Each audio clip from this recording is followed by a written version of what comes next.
Good afternoon, and thank you all for standing by. I'd like to inform all participants that your lines have been placed on a listen-only mode until the question and answer session of today's call. Today's call is also being recorded. If anyone has any objections, you may disconnect at this time. I'd like to now turn the call over to Ms. Heather Brown. Thank you, and you may begin.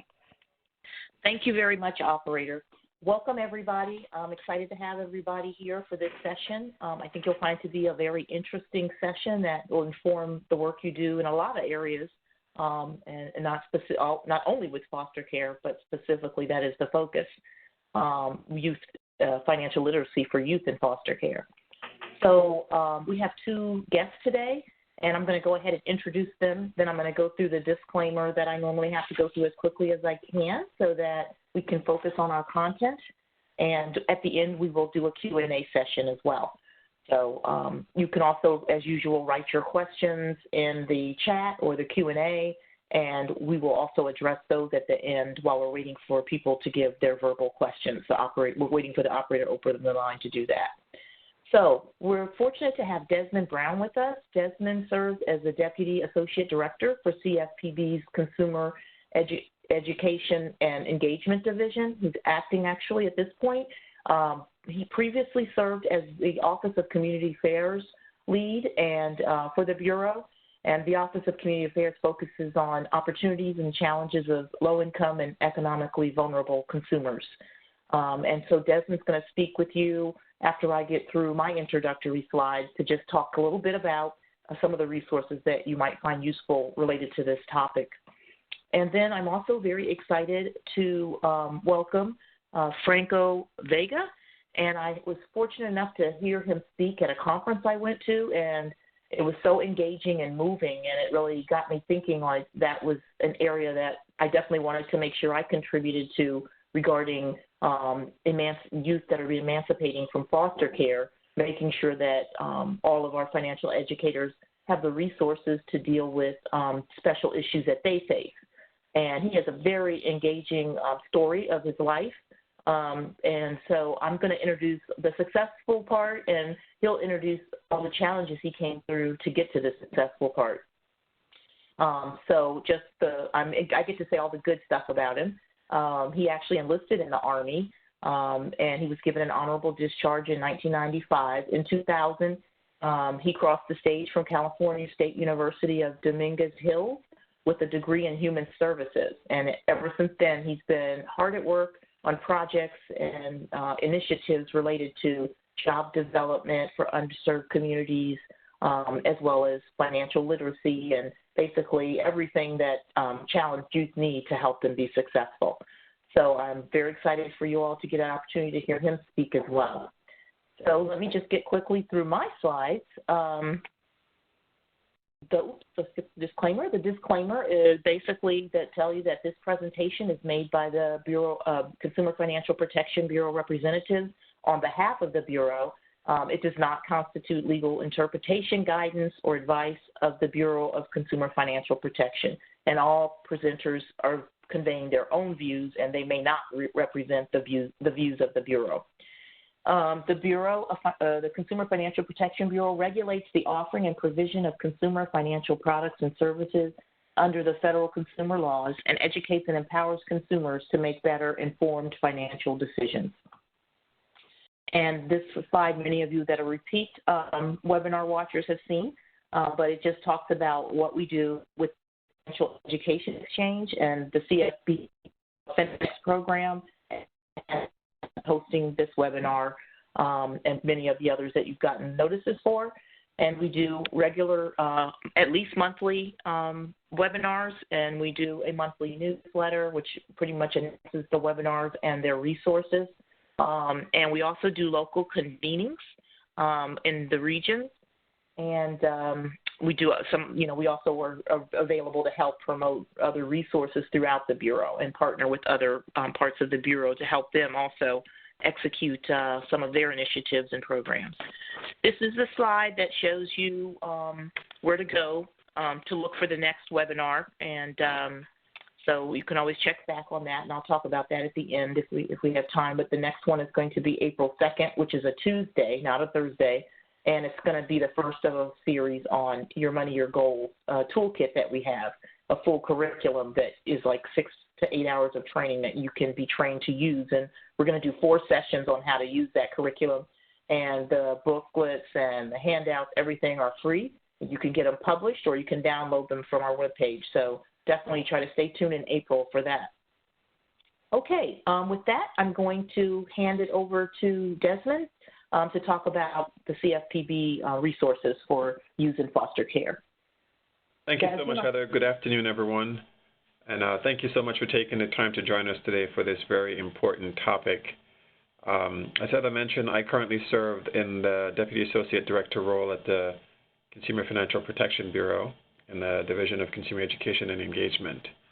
Prior to that, I served in the Office of Community Affairs, and the Office of Community Affairs is a unique office here at the Bureau that is charged with providing resources and tools to support economically vulnerable and traditionally underserved consumers. And what we do in that office is to work with organizations across the country to really listen and hear about some of the challenges that consumers are facing that might have difficulties exploring and using the financial services marketplace to meet their needs.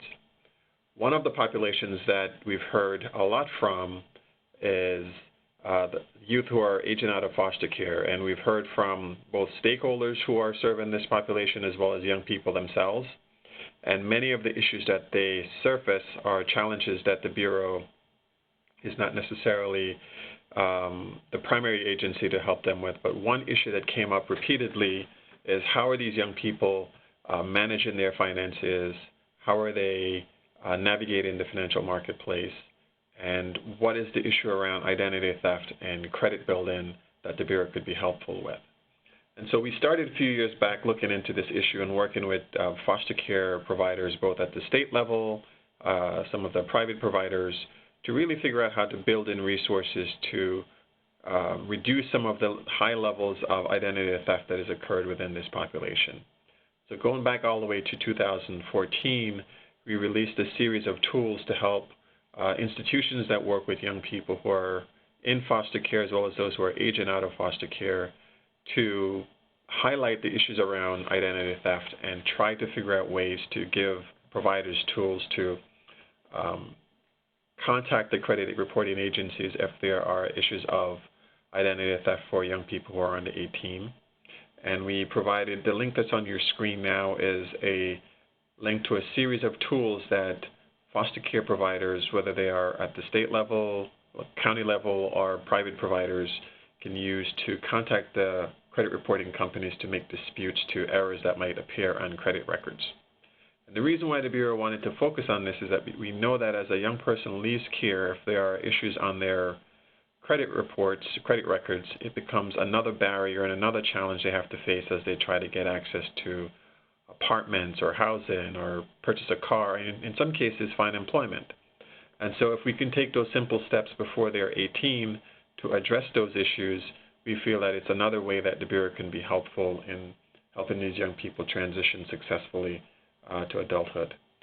The second piece of what we've been working on is issue around helping young people to start and maintain good credit. Because it's one thing to leave care with your credit rating in hand. It's another thing to go out and make mistakes during the first interactions with the financial marketplace that then puts you back at in a disadvantage.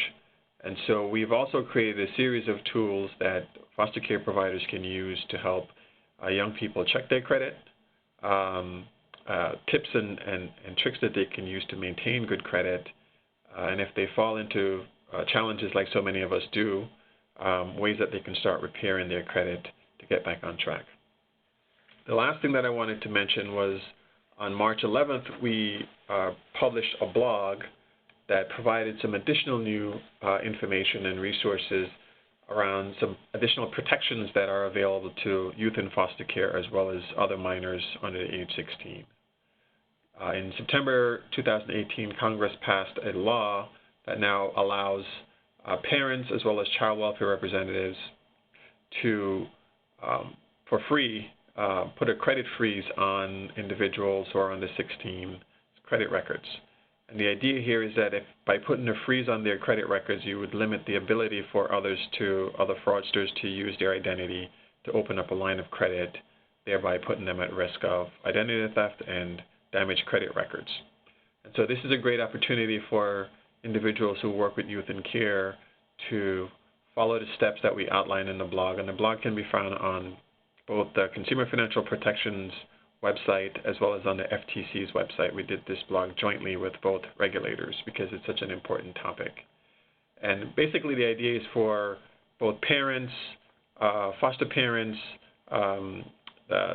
state and guardians to make a request with the credit reporting agencies to put a freeze on a young person's credit record so that before they reach age 16 or before they leave care, they can have their credit rating protected by stopping others from using their identity to take out a line of credit. This information on the blog or in the blog about how to do that, what steps to follow. It provides phone numbers that organizations can call, as well as specific tips and templates that organizations can use to start this process. This is a new, as I mentioned, activity that Congress passed recently that now allows us to do this for free. So hopefully if cost was a barrier in the past, this new law will solve that problem. So again, additionally to these two things specific to foster youth, there are additional information and tools that we have on our website that can help individuals who are working with young people to help them start thinking about ways to manage their credit, ways to start thinking about saving, ways to start thinking about controlling debt. And so while this discussion today is primarily about youth in foster care, there are many other resources that are on our website that organizations that are working with young people in general can use to help them manage successfully as they transition into adulthood. So I will leave it there, and hopefully there'll be questions at the end, and I really encourage folks to go to our website, consumerfinance.gov, for additional tips and tools that they might use in their work. Heather, back to you. Thank you very much, Desmond. Those were great tips and information that you provided, and very helpful. We appreciate you being a part of this. So these are a list of resources from the FinX program and from the Bureau, of course, overall. And so we have a website for, of course, the Financial Educators webpage, which many of you are familiar with.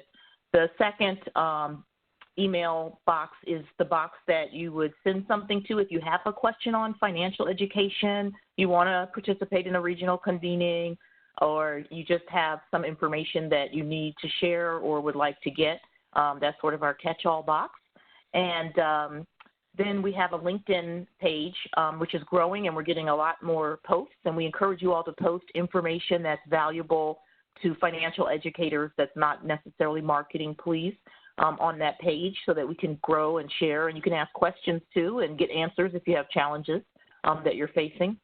And so actually the last one was actually a link to an RFI related to credit, which I just added here because we did talk a little bit about credit, so you can kind of see some of the issues that come up. Okay, so now I'm going to actually switch slides. So it takes just a transition moment, and there we go. We're going to hand it over to Franco Vega, and he is I can't remember if I mentioned that, he is the executive director of the Right Way Foundation, and he'll talk more about his foundation, but I read his bio from his webpage, so they had already said that, so I think I may have missed that. Okay, so I'm passing the baton to Franco, and Franco, do you have control over the slides now? I believe so. Let me just turn one real quick. Yes, I do. Thank you. Excellent. Okay. Well, good morning or good afternoon, depending on where you're at in this country. As they mentioned, my name is Franco Vega. I'm the executive director and the founder of the Right Way Foundation. Right Way Foundation is a unique organization that we've been in business for 8 years, and we focus on transition-age foster youth. When we first started, it was an employment center. We're good at getting kids jobs and youth jobs, and you'll hear me refer to them as kids or babies, but they're 18 to 25 years old. But I still call them babies as I consider them. They really haven't grown up yet, and so that's an issue we have right now. And so we started as an employment center, and we get all the jobs for LA Live, Staples Center. That's where the Lakers play and special events. They're building a new NFL home stadium in LA where the Rams and Chargers will play, and we'll get all those jobs too. We control a bunch of restaurants at LAX, our airport, due to our board member owns them. And so jobs we have. When we started placing our youth on the jobs, they were getting fired quicker than they were getting hired. And it wasn't for things like stealing or something like that. It was for not showing up. It was for being depressed. They couldn't get out of their bed. It was dealing for homelessness and things like that. So within our first year, I made the transition to get rid of all my employment specialists, job developers, and start hiring therapists, licensed clinical social workers, because I started to really look at the big picture that these kids are still battling with trauma from their house and then being removed, going into the foster care system, and then being kicked out of the foster care system, all these factors of trauma. So I said, well, let me bring in some therapists, the people who can really deal with the issue, and it's mental health services. So we're mental health disguised within employment services in a nutshell. And it's a unique approach that we came up with 7, 8 years ago that we looked throughout the whole country and no one was focusing in on that, meaning that no one was bringing in mental health services to employment services. Now I convert therapists over to job developers, and it's because I don't need job developers there. We have jobs, but I need therapists to help them process what they've went through and growing up in the system. And I always ask this billion-dollar question to everyone. How long will it take for you to get over being removed from your home and put into a government system and have the government raise you? And that's a billion-dollar question. How long does that take? And sometimes it could take anywhere from 10 to lifetime, that people never get over it. And then how do we deal with that? How do we deal with the trauma issues growing up so you can be successful while on the job? Our numbers, sadly, across the board is very low. I'm talking about as a nation with foster care youth. 50% will become homeless, almost guaranteed from emancipation. Only 14% of our right-way youth are homeless right now, so that's good. 9 out of 10 girls being victims of sex trafficking on the streets of South Central Los Angeles are runaways from the foster care system. 80% of males rotting away in California state prison come from the foster care or child welfare system in California, and we've only had, out of 350-plus students in our program in the last 7, 8 years, only 2 males have been to prison, and we enjoy that number. So we are breaking the pipeline, foster care to pipeline prison ratio. We are reducing homelessness because 14% of our youth are homeless.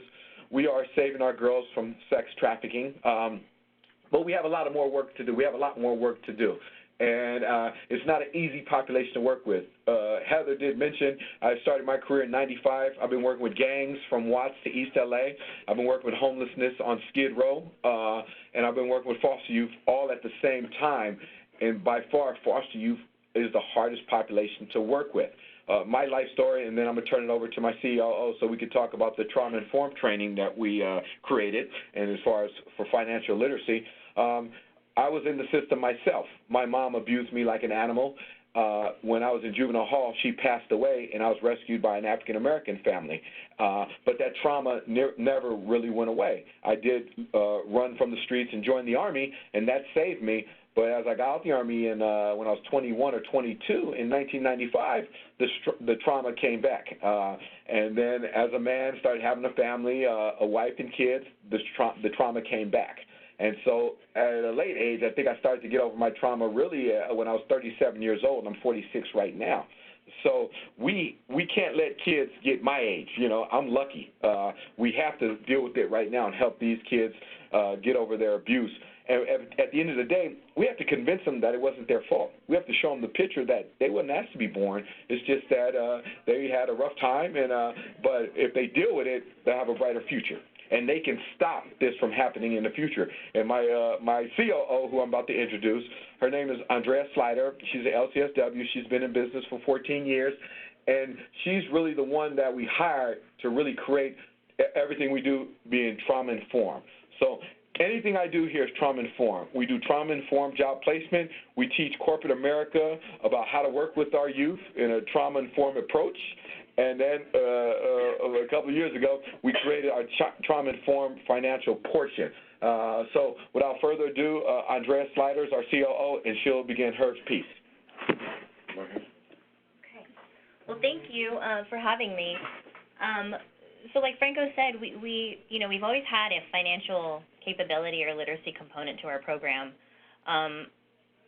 but we never ever really paid attention to that portion of our program needing to be trauma-informed. But again, if we are to set out to create a trauma-informed organization, then all of our programs and services, all of our staff and interns need to be trauma-informed. That's just a significant part of what we do in order to carry out the work that we do. So today we're going to get sort of an abbreviated training about trauma and why it's so important when providing, of course, financial capability services to clients, but also just having a trauma-informed approach to everything that we're doing. So we'll start off with the definition of trauma.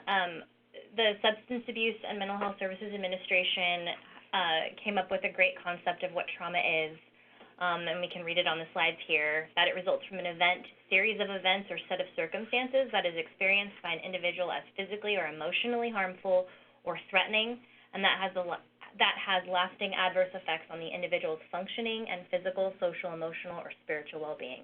And I really like that definition because I think it captures what trauma is very well without pathologizing trauma or individuals who have experienced trauma.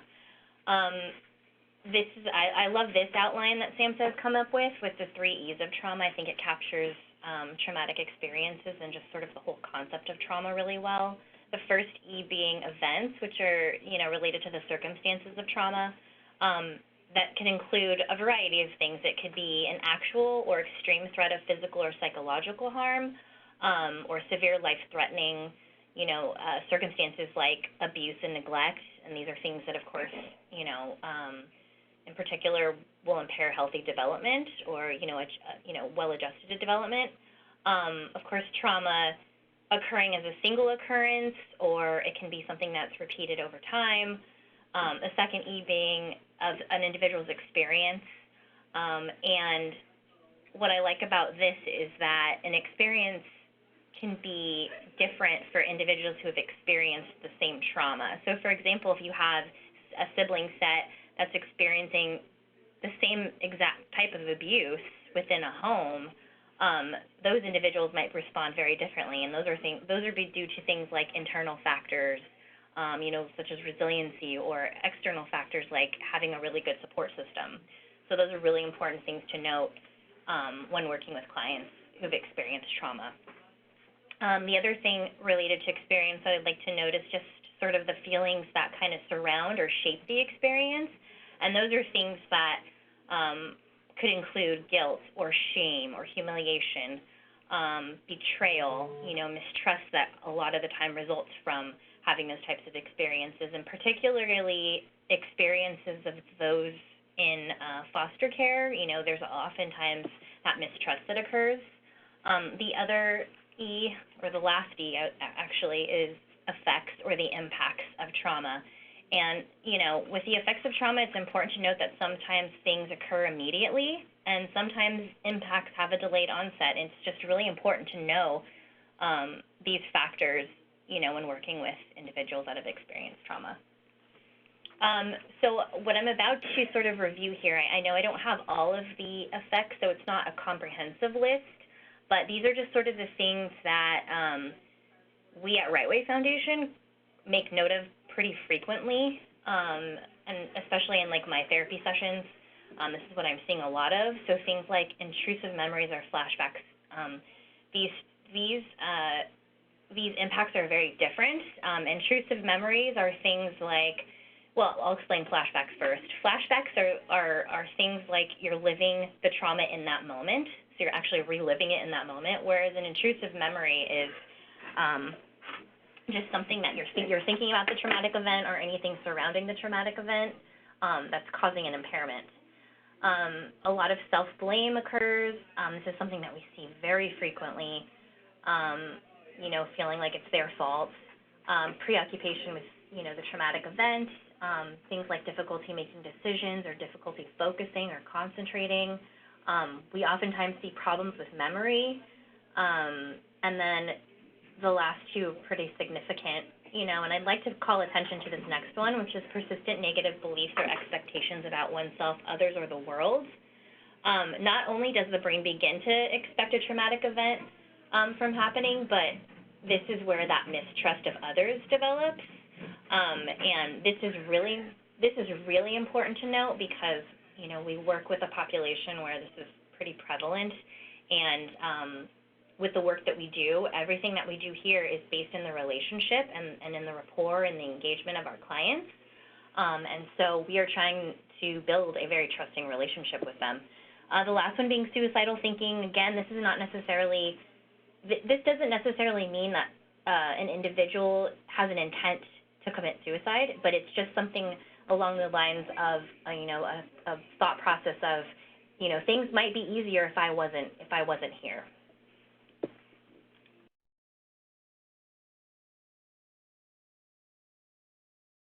Okay. A lot of what we do here at the Right Way Foundation, when we do this trauma-informed training, we're everything that we do here is kind of the foundation is from the Adverse Childhood Experiences study, and this is a study related to trauma where Kaiser, in conjunction with the CDC, Centers for Disease Control, examined over 17,000 of Kaiser members. They had their surveys regarding childhood experiences and their health status, and they basically found that there was a relationship between childhood abuse and other types of household dysfunction and the development of risk factors for negative health and well-being outcomes. And so they studied the three types of ACEs, which were abuse, and you can, of course, physical abuse, emotional abuse, and sexual abuse, neglect, like physical neglect, and then, of course, emotional neglect, just being emotionally unavailable, and then household dysfunction. So it could have been an incarcerated relative, parent, mental illness, whether there was interpersonal or intimate partner violence, substance abuse, or divorce. They studied those ACEs, and then, of course, based on those surveys of their members, discovered that there were these effects of those ACEs. So things like the lack of physical activity, smoking, alcoholism, drug use, individuals missing work frequently, and then physical and mental health impacts like obesity, diabetes, cancer, STDs, and suicide attempts.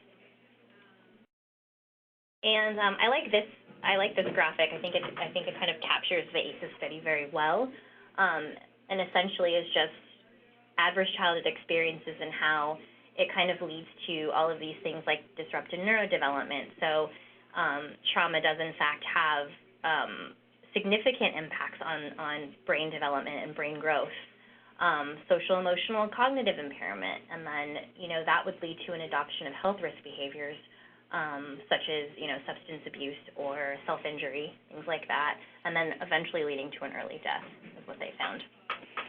All right, so why is this so important with the work that we do with transition age foster youth?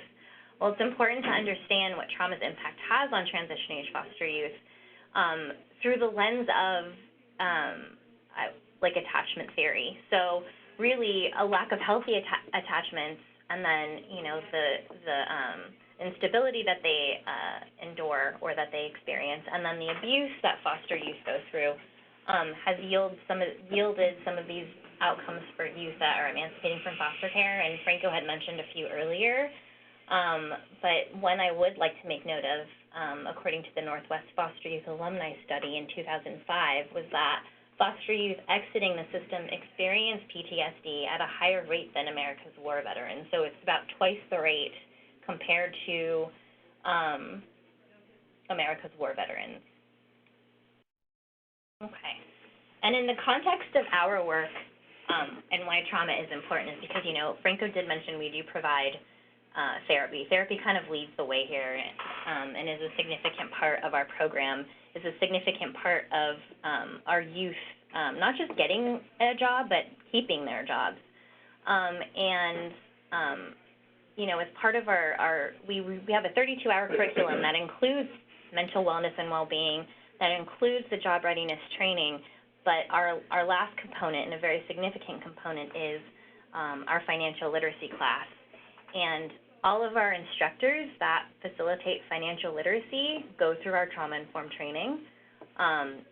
You know, they're only here 2 hours a week, but it's very important that they're communicating in such a way to not, you know, re-traumatize our clients, you know, because in our trauma-informed training we talk about things like biases and, you know, not making assumptions about clients. Like, for example, it's in the little things really in how we communicate. Like, we've had students come in and talk about, you know, oh, well, my parents, they provide, you know, they pay for my rent, or, you know, they're paying for my car payment. And, you know, we want our instructors and our facilitators to be informed about our population. So, you know, just being very sensitive, you know, speaking in an empathetic way. And we want them to kind of, you know, leave their own kind of biases at the door and communicate to them in a more sensitive and trauma-informed manner.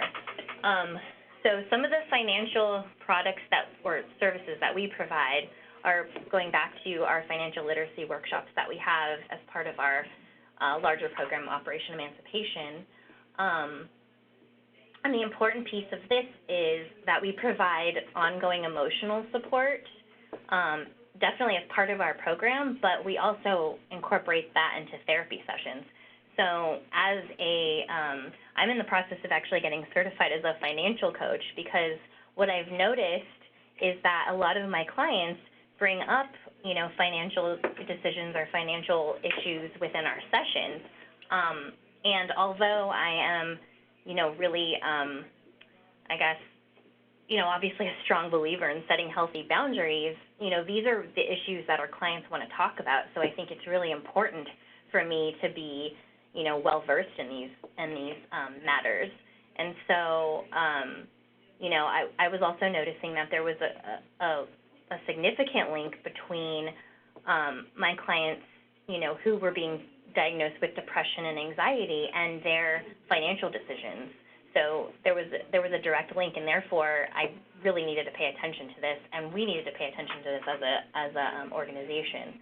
And so that emotional support is significant. Another thing that we offer, like I was mentioning, is our financial coaching.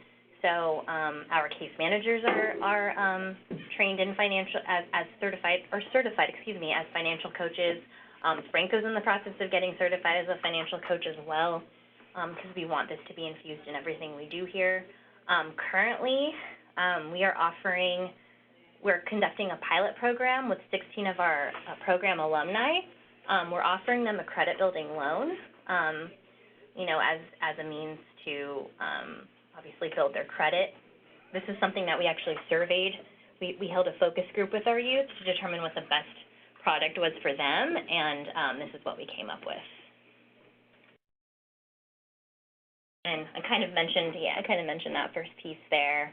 And again, you know, our financial priority or our financial program is a priority because, you know, we're an organization that operates as an employment center for foster care. And so it's, you know, it's significant and it's important that Rightway is offering a variety of financial capability services that are trauma-informed. You know, because oftentimes we are the sole support system for our young people, and, you know, it kind of just makes sense. And then having good credit scores, of course, is something that was brought up earlier by Mr. Brown. Will help you secure things like their most basic needs as related to housing or transportation. So, all right. And then, you know, everything that we do here, you know, we like to think of our organization as youth-centered, and everything that we do here, we like to get our youth's input, because if they are the recipients of our services, we want to know the best approach to, you know, providing quality services. So we've administered questionnaires on financial capability and well-being. We've learned, that youth want to gain confidence in their ability to manage their money and build their credit. They want to create and adhere to a monthly budget. They want to repair and build their credit to get the things that they need, such as housing, not necessarily the things that they want. And in fact, they were able to decipher between the two, which is great. And then we surveyed alumni about the two credit building products, the secured credit card, and I referenced this earlier, but the secured credit card and a credit building loan, and we learned that the credit building loan would be the most beneficial given their circumstances, because the majority of our youth either had no credit or bad credit. What our young people liked was specifically the possibility of graduating to a secured or unsecured card at the end of 12 months, paying off the loan, and then getting their deposit of $300 back, and then we decided to offer a match of $300 at the end of the year, so that was a really nice incentive. And then they also liked seeing their credit score improve after 6 months of on-time payments. And so these are all the things that our youth were mentioning to us. And so they helped us actually guide the development of the program, really. I'm looking at this slide and I'm kind of chuckling to myself because on the top it says collaborating partners, and as a small nonprofit, we've been a little bit hesitant to partner with people because, just because of our experiences and with attempting to partner with organizations, and how sometimes our attempts to collaborate led to, other organizations trying to compete for very similar, whether it's funding or just feeling like there was a sense of competition and not a sense of collaboration. But, after all that search, we have found partners, great partners that have been willing to collaborate. One, for example, is Justine Peterson, who has certified our staff in financial coaching, as well as they're the entity that is providing the credit building loan. The USC Credit Union has been a great partner. They're the ones that provide our financial literacy classes to our clients. Their instructors have all been trauma informed, and they were very open to being trauma informed, and in fact noted how the trauma informed training could be taken back to their businesses or their organization and utilized with all of their staff. JEP is affiliated with the University of Southern California. It stands for Joint Educational Project. They're sort of the service learning arm of USC, and so they provide student volunteers to local nonprofits, and so, of course, we happen to be one of them, and so their students, in conjunction with the credit union, provide those financial literacy classes I mentioned earlier. And then our newest partner is the Pacific Asian Consortium on Employment. They've provided our young people with credit classes, just credit building classes, and just kind of how to understand their credit. And that's been a great partnership, and definitely something we plan to do ongoing. And I mentioned this earlier too with the trust and partnerships with other CBOs. This was really a process where Rightway needed to adapt, because we needed to not impose, but we needed to offer the trauma-informed care training without being too imposing. We had to understand that nonprofits and other organizations, their time is limited just like ours was, and so we needed to approach it in such a way that it was appealing and that it was beneficial. And of course that led, they see the work that we're doing, they see the training that we're offering, and that kind of led to mutual trust. And any questions, feel free to ask, but thank you. And then real quick, to piggyback off of Andrea, this is Franco again. Our trauma-informed training is normally 5 to 6 hours, so we had to skim through this for you guys. We train folks in the art institutions, art worlds, government agencies like our City of LA, criminal justice, our prosecuting attorneys who sometimes lock up our babies, and then other agencies across the United States too also. So we had to go fast for you guys, but we try to give you a good idea, a good picture. So if anyone have any questions, go ahead, let them fly. Thank you. Operator, can you give the instructions on how the callers can ask a question? And those that don't want to speak, you can write your questions in the Q&A or chat. Thank you. Operator? Thank you very much, and now we will begin the question and answer portion. To ask a question on the phone lines, please press star followed by 1. Please ensure your phone is unmuted and record your name clearly when prompted. Again, that is star followed by 1. One moment while we wait for questions. Thank you. And one thing I just wanted to, this was excellent. Thank you so much. Thanks to Desmond and thanks to Franco, and also thanks to Andrea. It was a great presentation. And as you were talking through the trauma-informed content, I just thought about, there's so many different applications for this that it really could be given to a wider audience. At some point in the future, we might want to do that, because I'm thinking of people that have had their homes foreclosed, people that had job loss. It's not the same, maybe extreme trauma that you're talking about, but it depends, it feels like it when you're in the middle of it. And of course, military personnel that have come back from combat zones. There's so many types, and you mentioned the shame and guilt and all that. That's really big with financial loss and job loss. And so I think that really this is something that would make all financial coaches and counselors stronger if they're able to identify the signs and deal with them and meet the client where they are. So that's great. Okay, let me see. I don't see any questions in the Q&A online. Or the chat. I didn't seem like it. Let me just make sure I didn't miss anything. No. Operator, do you have any questions on the line? I do not have any questions on the phone lines right now, but I did just notice it looks like you have a question in the Q&A. Okay. Let me see here. Would you mind reading it? Can you see it, Operator? Because I can't. All I see. Oh, it just came in. Thank you. Oh, yeah. It says here, what topics do you suggest we teach regarding savings plans for 12th grade foster care teens? I'm sorry, repeat that question one more time. Sure. What topics suggest we teach regarding savings plans for 12th grade foster care teens? And while Franco's reflecting on that, I just wanted to mention that we do have a K through 12 site on our webpage at the Bureau, and we just put in a full curriculum on financial literacy with activities and worksheets that you can download, and it aligns with a lot of the state's regulations for states that require that training for high schoolers. So that might be a resource to you all if that's something you need as well. Franco, did you want to add anything to that? Yeah.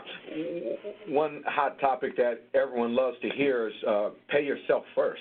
Start teaching our kids when they get a paycheck that they pay themselves again. Take a certain amount of that paycheck and put it into a savings account that they never touch or they don't have easy access to. That would be my suggestion that we have fun with. Anything, Andrea? Yeah, I would also say maybe I referenced it in the training earlier, but maybe a discussion about how your mental state, period. I guess I wouldn't say mental well-being, but your mental state and how that's sort of linked to spending habits. So, for example, I have clients in particular that are dealing with depression, anxiety, and when they spend money, and usually it's money they don't have, it makes them feel better, but it's a temporary fix. So maybe something along those lines. Thank you.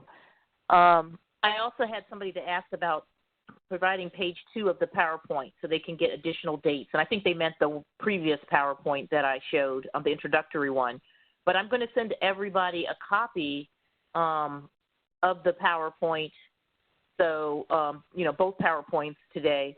So everybody that logged in online and gave their email, feel free. You're going to get one sent out today or tomorrow. I've got to do the last week's seminar, too. So if anybody's on the line from that, I'll get that to you as well.